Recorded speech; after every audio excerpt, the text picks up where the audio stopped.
Architects love gardening, but mainly as a metaphor. Notions of growth, decay and renewal enrich the discipline with poetic abstractions that help us imagine other worlds, other ways of making and designing. The parallels between architecture and the garden are ancient. To imagine the building as a garden or the garden as a house has accompanied both disciplines since the mythical wall enclosed a patch of ground for cultivation.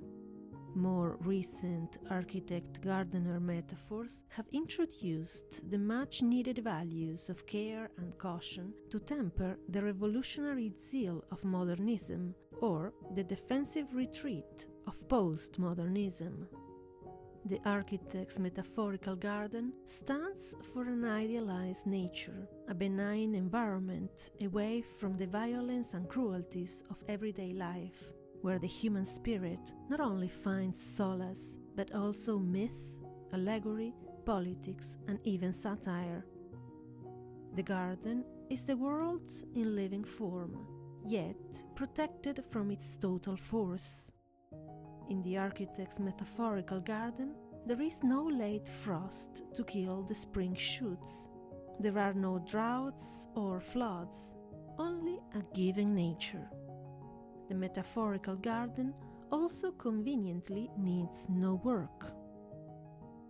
The gardener is the guardian of the metaphor, a gentle soul who will protect and enhance architecture's perfection in nature. The metaphor is sadly mostly visual, which is why the picturesque is an idea most associated with landscape. And while it is only a short chapter in landscape history, its conceptual action was with us long, long ago, and still remains. But have you seen a gardener pruning in February? It is a scene of shocking violence and resilience. Cutting back is brutal, almost cruel if you do not know the inner life of trees. Work is hard. The trees are bare, the air is cold, earth is heavy and waterlogged, if not frozen solid, birdsong still far away. Why is so much harm brought upon these fragile stems? The real gardener cuts the metaphor just like they cut the excess branches that will enable the new life force of spring. The wise gardener is tough in thought and action, feet on the ground, or in the ground to be precise. The year ahead will pass through their rough fingertips. Communicating is direct and unsentimental. The gardener is in nature, not looking at nature. Their actions are natural and far from gentle. Cut, weed, thin, sow, spread, till. The work is decisive, easily upsetting the architect's inclination for compositional hesitations. It is marked by embodied knowledge and trust in what has yet to come.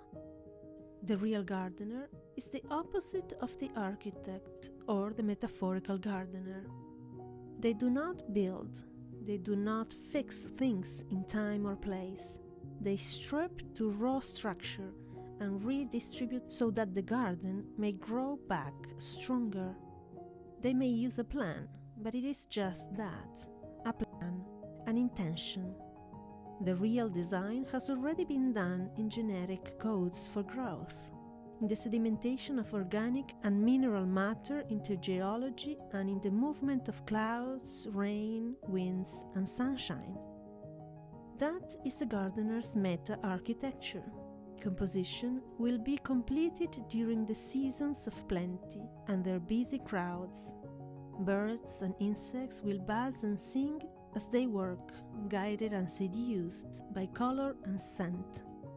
People will wander and wander, picnic and sleep.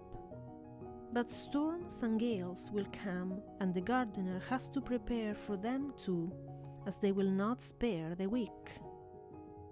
The gardener's task is physically tough, yet full of unspoken communication. As we search for ways to respond to the big questions of our time, it is right to look to gardening for new and natural ways of working and communicating with the world. And the architect is right to imagine gardening as an act of love. We just have to accept how tough that love needs to be.